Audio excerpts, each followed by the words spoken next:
പ്രിയപ്പെട്ട ജനാധിപത്യ പൊതുതര വിശ്വാസികളെ, പ്രിയ നാട്ടുകാരെ, social democratic party of India SDPI Kasaragod നിന്ന് തുടങ്ങി തിരുവനന്തപുരത്ത് സമാപിക്കുന്ന ജനമുന്നേറ്റ യാത്ര ഇന്ന് കാസർഗോഡ് നിന്ന് ആരംഭിക്കുകയാണ്. സംസ്ഥാന പ്രസിഡന്റ് മൂവാറ്റുപുഴ അഷ്റഫ് മൗലവിയുടെ നേതൃത്വത്തിൽ നടക്കുന്ന ഈ യാത്ര പ്രധാനമായും ഒരു മുദ്രാവാക്യമാണ് രാജ്യത്തെ ജനങ്ങൾക്ക് മുമ്പിലേക്ക് വെക്കുന്നത്. രാജ്യത്തിന്റെ വീണ്ടെടുപ്പിന് എന്നതാണ് SDPI മുന്നോട്ട് വെക്കുന്ന മുദ്രാവാക്യം. അത്തരത്തിലൊരു മുദ്രാവാക്യം social democratic party of India വെക്കുന്നതിന് വളരെ സീരിയസ് ആയ ചില കാരണങ്ങളുണ്ട്.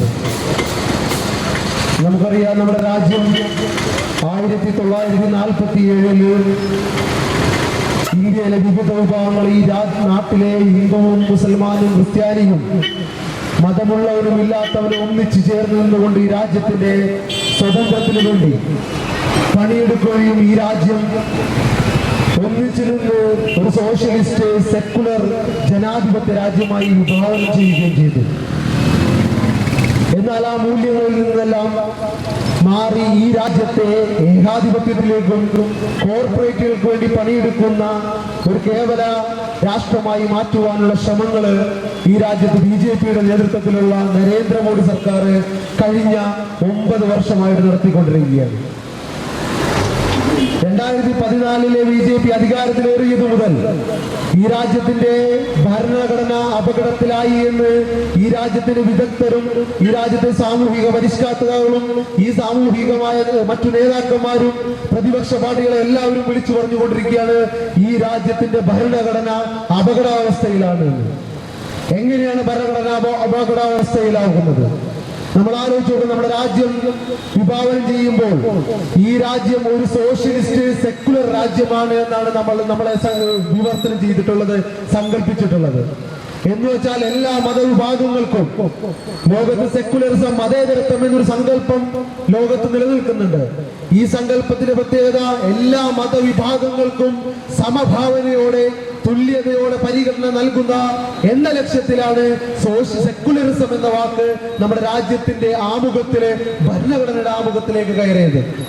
എന്നാൽ ആ വാക്ക് പിന്മാറ്റിക്കൊണ്ടുള്ള, സോഷ്യലിസം എന്ന വാക്ക് മാറ്റിക്കൊണ്ടുള്ള ഒരു പുതിയ ഭരണഘടന നിർമ്മിക്കാൻ വേണ്ടിയാണ് BJPയുടെ ഗവൺമെന്റ് ഇപ്പോൾ ശ്രമിച്ചുകൊണ്ടിരിക്കുന്നത്.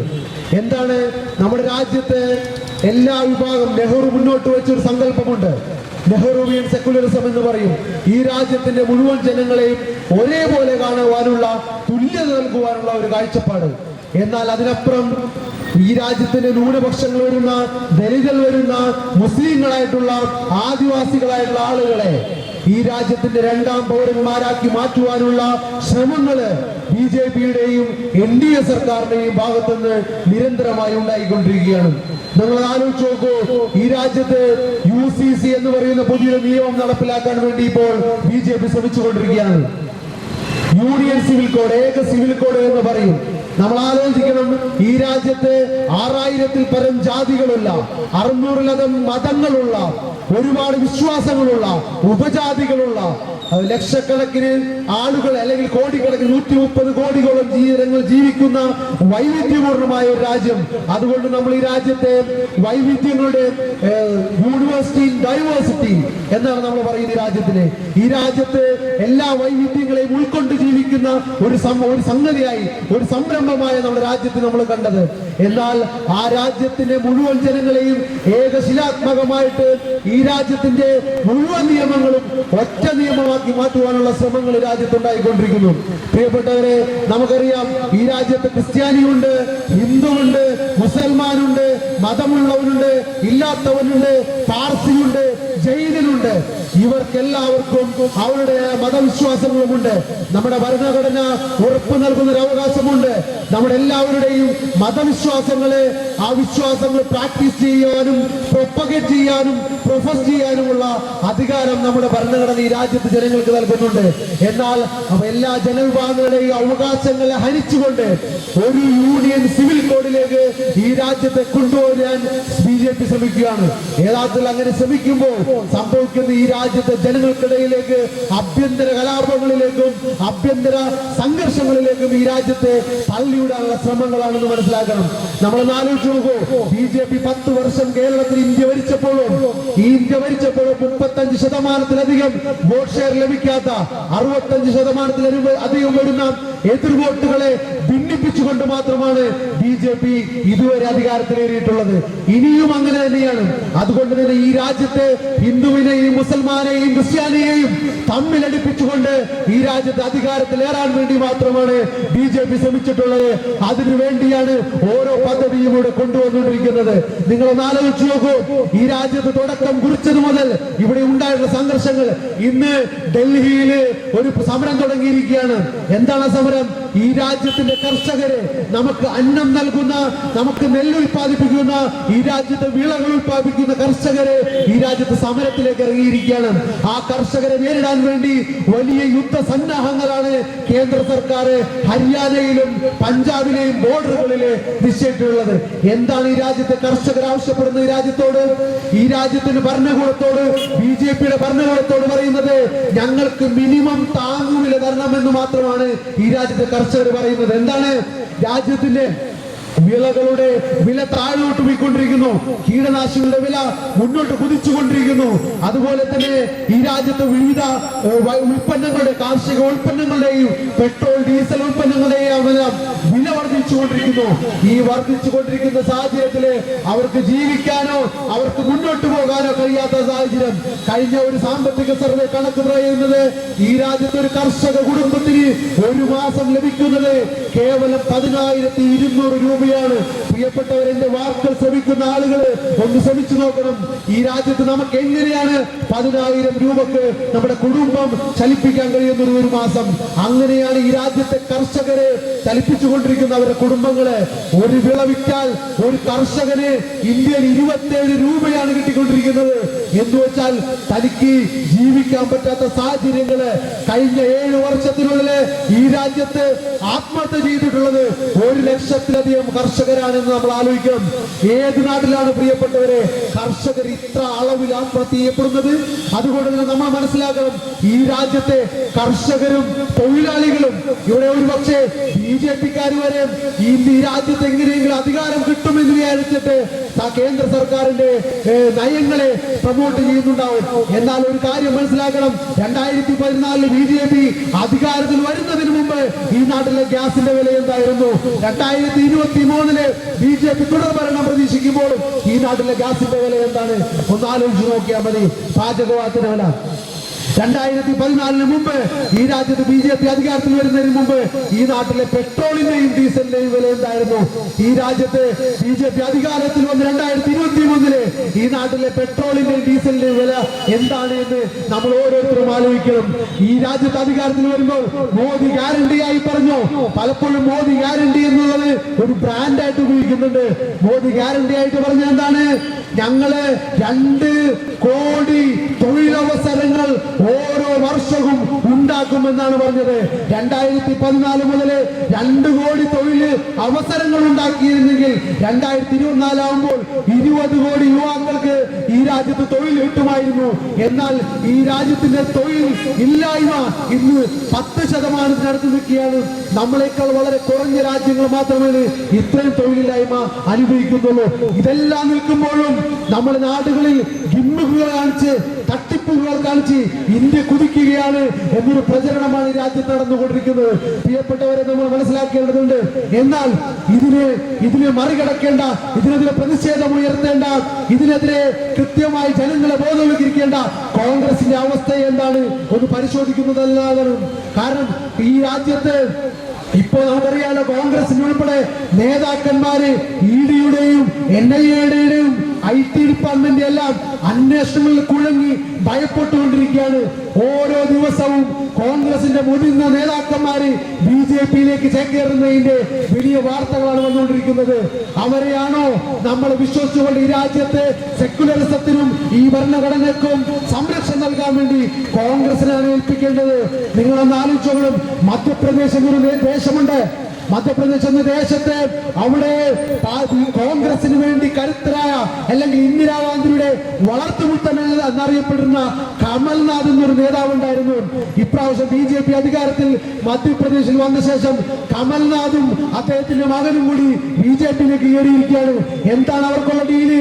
കമൽനാഥിന് രാജ്യസഭാ സീറ്റ് കിട്ടും, മകനിക്ക് ലോക്സഭാ സീറ്റ് കിട്ടും. കേവലം ഒരു ലോക്സഭാ സീറ്റിന് വേണ്ടി തങ്ങളുടെ ആദർശവും ഗാന്ധിസവും സെക്യുലറിസവും ഈ രാജ്യത്തിന്റെ ഭരണഘടനയെ തന്നെ ഒറ്റുകൊടുക്കുന്ന കോൺഗ്രസിന്റെ നേതാക്കന്മാർക്ക് വേണ്ടിയാണ് ഈ രാജ്യത്ത് ഓരോരുത്തരും നമ്മൾ വോട്ട് ചെയ്യേണ്ടതെന്നും അവർക്ക് വേണ്ടിയാണ് സിന്ദാബാദ് വിളിക്കേണ്ടതെന്നും പരിശോധിക്കേണ്ടതുണ്ട്. പല വിഷയങ്ങളിലും നമ്മൾ പരിശോധിച്ച് നോക്കുമ്പോൾ കോൺഗ്രസ് ദുർബലമായിക്കൊണ്ടിരിക്കുകയാണ്. ഒരു വിഷയത്തിൽ നിലപാടെടുക്കുന്നതിന് കോൺഗ്രസ് പലപ്പോഴും ചകിതമാകുന്നു. നിങ്ങളൊന്ന് ആലോചിച്ച് നോക്കൂ.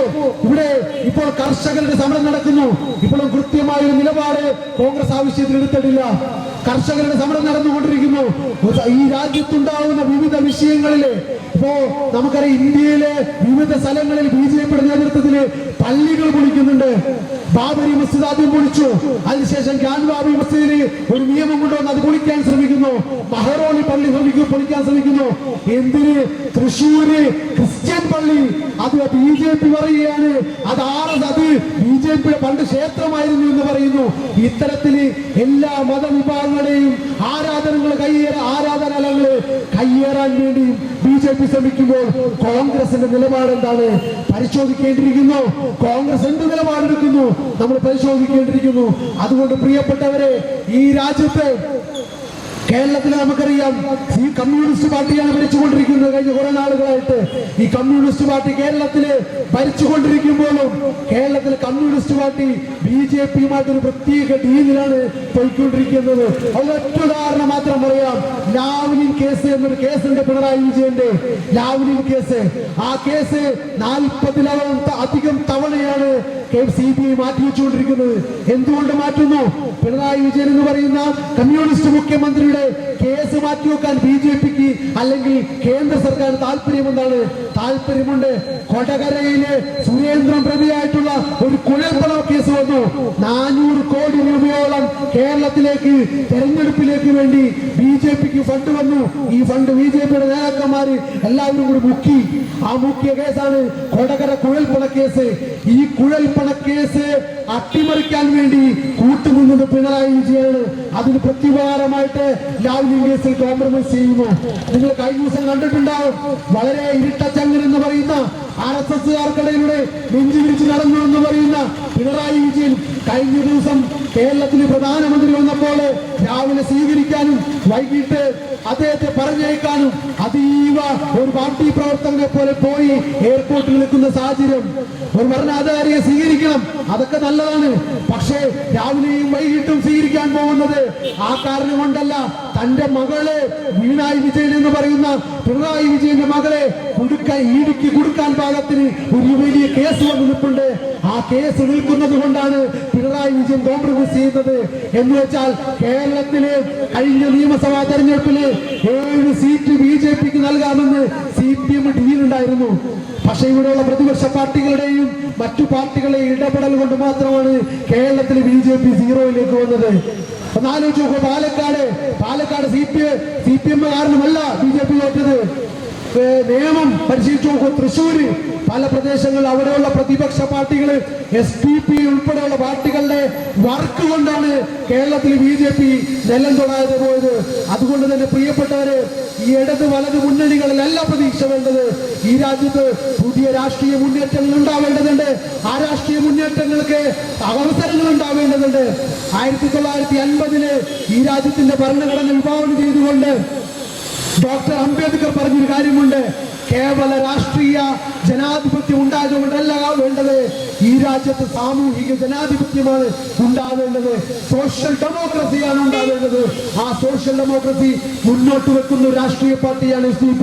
ഇന്ന് 1200-ലധികം ജനപ്രതിനിധികളുള്ള ഒറ്റക്ക് നിന്നുകൊണ്ട് മത്സരിക്കുന്ന ഇന്ത്യയിലെ വിവിധ സംസ്ഥാനങ്ങളിലെ പഞ്ചായത്തുകളും ജില്ലാ പഞ്ചായത്തുകളും ഭരിച്ചുകൊണ്ടിരിക്കുന്ന social democratic party of India ഈ പ്രസ്ഥാനത്തെ കരങ്ങൾക്ക് കരുത്ത് പറയണമെന്നും ഞങ്ങൾ മുന്നോട്ട് വെക്കുന്ന സാമൂഹിക ജനാധിപത്യത്തിന് പിന്തുണ നൽകണമെന്നും ആവശ്യപ്പെട്ടുകൊണ്ട് ഞാൻ എന്റെ വാക്കുകൾ ചുരുക്കുകയാണ്. ഏവർക്കും നന്ദി. ജയ് ഹിന്ദ്, ജയ് SDP.